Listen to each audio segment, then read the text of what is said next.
avez fait, vous avez découvert la maladie de l'intérieur. Ça oui, de l'intérieur. Hein, c'est le moins qu'on puisse dire. Et alors vous avez créé, alors vous étiez quelqu'un de plein d'imagination, ça tombait bien parce qu'avec cette maladie-là, il en faut de l'imagination pour rendre le quotidien le plus agréable possible. Et vous avez acquis une conviction, les relations avec la personne peuvent être douces ou l'enfer, selon qu'il y a ou pas un sentiment d'angoisse et de sécurité du malade. Expliquez-nous ça. Eh bien, si vous voulez, on se retrouve devant des situations dans lesquelles il faut être extrêmement précis. Le flou n'est pas possible.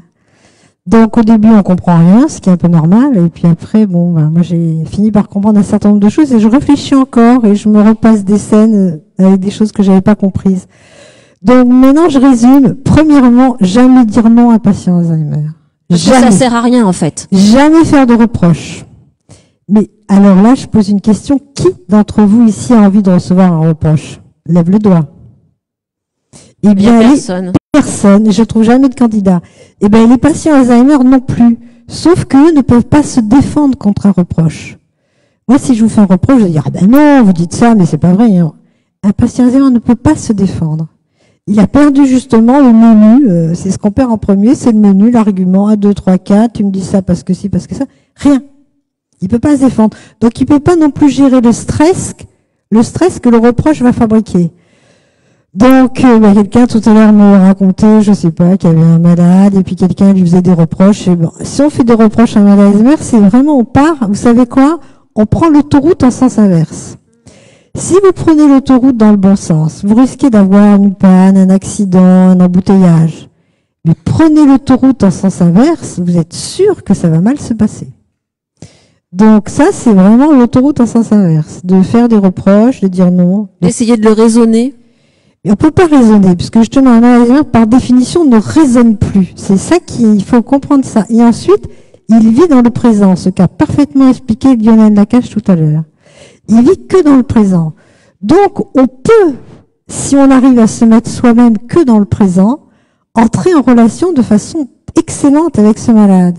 Et se mettre dans le présent, moi je trouve que c'est un cadeau que ces patients nous font. Parce que nous, on n'est jamais dans le présent. On est un pied là, l'autre pied là, on pense à ce qui s'est passé, ce qui va se passer après. C'est très agité en fait, on est très agité. Et si on se met dans le présent, au contact d'un malade Alzheimer, eh bien écoutez, la vie devient vraiment agréable. Voilà. Donc moi je considère que mon mari a été pour moi un professeur de bonheur. Magnifique. Voilà. Et vous avez eu de vrais beaux moments partagés ensemble? Oui, et de plus en plus, en fait, si c'est la photo, vous voyez, la dernière celle qui est dans le coin, là, c'était le début de la maladie, mais on était un peu inquiets tous les deux. Mais c'est ce que je vois ça. On n'a pas l'air de rigoler. Mais après, plus ça va, plus on rigole. Donc là, c'est des photos prises au cours de ces 10 années, entre la première, vous voyez, qui est en bas à droite, qui est en bas avec le feuillage derrière, et la dernière, qui est très très proche de la fin de Daniel, qui se trouve tout en haut, où on est dans la rue en train d'aller, je sais pas où. En haut à droite. On est en train d'aller dans un restaurant pour fêter nos 50 ans de mariage. Il ne sait pas que ça fait 50 ans qu'on est mariés, il sait pas où on va, il sait rien. Mais rien de rien. Rien, il sait rien, il s'est passé. Et là, il est content. Alors, quand il est content, il est moins perdu, il se recroqueville moins, il est moins agressif. Il se recroqueville pas du tout, hein. Il n'a pas recroquevillé là du tout, il se recroqueville pas, il a fait. Alors, moi, je trouve que quand, Louis Ladoucette explique qu'est-ce qu'il faut faire pour se prévenir d'Alzheimer, à partir du moment où quelqu'un est diagnostiqué, il faut faire surtout ça. Pas de sédentarité, du sport, sortir, bouger, vraiment. Vivre. Non, mais vivre beaucoup. C'est-à-dire, vraiment, il faut... Le pire, c'est la sédentarité, l'inactivité. Rester assis devant la télé, ça c'est la mort du petit cheval blanc dans les bras de sa mère.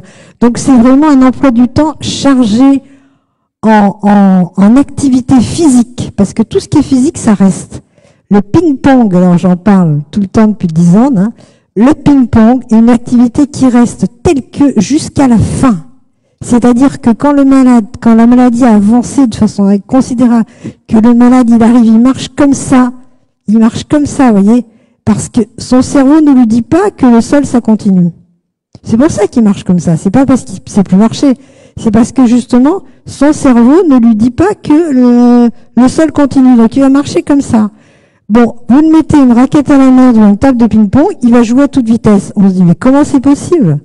C'est possible. Voilà, c'est tout. On ne sait pas comment, mais c'est possible. Donc c'est un état d'esprit qu'il faut acquérir pour pouvoir bien vivre ensemble. C'est vraiment une refondation totale de ce qu'on pense sur cette maladie. Et justement, toutes ces choses qu'on a entendues cet après-midi, le fait qu'on explique que, vous voyez, que les gens savent faire du vélo, ils peuvent apprendre des choses. Comme le malade qu'on a vu qui avait été opéré, là, il avait pris ses apprendre à lire à l'envers, en miroir. Il peut apprendre. Et Daniel, c'est par exemple mis à la boxe. Hein, bon, c'était une boxe, on ne foutait pas des coups dans la figure quand même. Mais il boxait super bien, quoi. Et il était super content d'apprendre. Il apprenait beaucoup, mais il s'en rappelait pas après qu'il avait appris. Donc, encore ça dépend un peu du stade où il en est. Parce qu'en fait, il y a énormément de stades dans cette maladie. Et on ne peut pas traiter pareil un patient dans un certain stade et un patient dans un autre. Moi, je dis qu'on fait à l'envers tout le parcours qu'on a fait dans sa vie, c'est-à-dire qu'on passe de l'état d'un adulte à la fin, l'état d'un nourrisson. Donc, un nourrisson, on va pas lui dire, on va faire les courses, hein, voilà. Par contre, s'il est à peu près dans un état de cerveau qui est à peu près de 10 ans, on peut l'envoyer faire des courses. Et en plus, on peut avoir des capacités de se repérer qui passent pas du tout par les circuits habituels. C'est-à-dire qu'il va pas aller faire des courses en ayant l'adresse et le nom de la rue. Ça lui sert à rien du tout.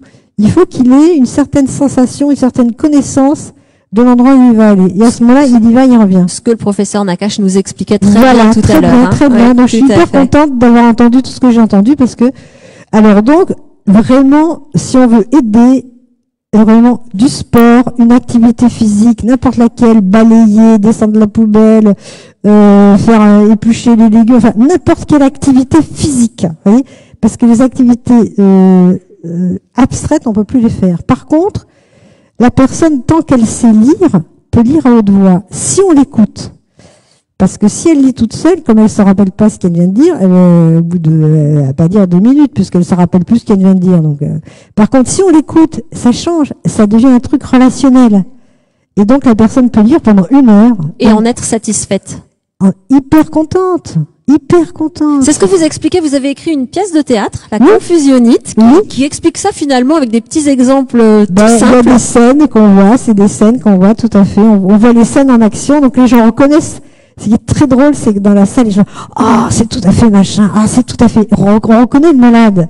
On le reconnaît, et le fait de le voir passer justement de la bonne humeur au côté où il est complètement perdu parce qu'il a entendu dire le mot qu'il ne comprend pas, eh bien, c'est extrêmement pédagogique et les gens après se sentent très contents d'avoir vu la pièce. Ils se disent tiens, mais même quand on n'est pas d'ailleurs directement touché, c'est une pièce qui se regarde avec beaucoup qui peut être vue par tout le monde. Ça qui est jouée encore sur Paris. Alors qui a été joué sur Paris il n'y a pas longtemps. Sur Paris, c'est toujours très difficile. Par contre, quand on va en province, comme on était en Bretagne, on a joué à Pleumer, et puis après on va la jouer en Suisse, on était en Belgique, enfin on la balade autant qu'on peut, partout où on nous invite, on y va, on ne refuse jamais. Hein. Dites-nous un mot aussi du nouveau projet sur lequel vous vous investissez, former des comédiens qui vont intervenir dans les EHPAD. C'est quoi cette idée-là? Racontez-nous. Parce que moi j'ai une formation que j'ai concoctée moi-même, il y a déjà que je fais depuis 10 ans, qui sont pour les soignants et les aidants. Et donc cette formation, elle est très légère, c'est 2 fois 3 heures, séparée d'1 semaine. Et en général, ça fait aux gens énormément de... Donc je suis 5 audiences, notamment c'est pour ça que je représente Audience ici. Et Audience, ils ont eu l'idée de faire un débriefing 1 an plus tard. Et là, super intéressant, les résultats. Incroyable. Tous les gens trouvaient que leur malade était devenu sympa. Voilà. Ça, ma mère me dit ma chérie, ma sœur m'appelle mon ange, mon mari, je me dis plus jamais avec. Bon, vous voyez. Alors que ce que j'explique, c'est assez simple, si vous voulez. Vraiment, c'est simple. Ne jamais contrarier. C'est très important de ne pas faire de reproches. C'est plus que ça. Ce que vous dites, c'est qu'il est possible d'améliorer les choses, même quand les relations sont difficiles. Oui, parce que dans la maladie d'Alzheimer, il y a quand même des éléments positifs. C'est-à-dire que les personnes, elles perdent toute leur censure, notamment la censure sociale. Donc, elles perdent tous leurs préjugés, quelque part. Donc, elles sont naturellement plus sympas. Si on peut dire. Parce que souvent, on est un peu coincé derrière ses préjugés. Oh non, je parle pas machin, il est mal habillé, je sais pas quoi. Vous voyez, elles sont plus nature, en fait. Et donc, par exemple, on peut prendre un exemple de ce que ça veut dire perdre ses censures sociales. On raconte beaucoup d'histoires, moi. Bon, mais je vous en raconte une qui bon. On va dans un supermarché, puis Daniel s'arrête devant la caissière et dit, mais ça vous fait pas mal au dos, là, ce que vous faites tous les... Là, vous passez un produit, puis encore un autre, et puis encore un autre. Et le soir, vous avez pas mal au dos? La caissière, elle n'en pouvait plus. Jamais personne ne l'avait regardé, quoi. Jamais. Donc, les malades d'Alzheimer sont capables de dire et de faire des choses très étonnantes, justement parce qu'ils ont perdu toute leur censure. Et souvent, c'est des choses qu'on me dit, hein, les gens deviennent beaucoup plus affectueux, beaucoup plus caressants, beaucoup plus... à condition évidemment qu'ils n'aient pas perdu leur sentiment de sécurité. Parce que le sentiment de sécurité ou le sentiment de dignité sont les choses les plus importantes pour un malade. Merci beaucoup. Très très important. Merci beaucoup pour ce message magnifique, Colette Roumanoff. Et bravo pour tout ce que vous faites, vraiment. On va rester dans le monde du spectacle. Merci à tout le monde, merci. On va rester dans le monde du spectacle avec Gilles Padier. Où est-il? Voilà, il va nous rejoindre, directeur de la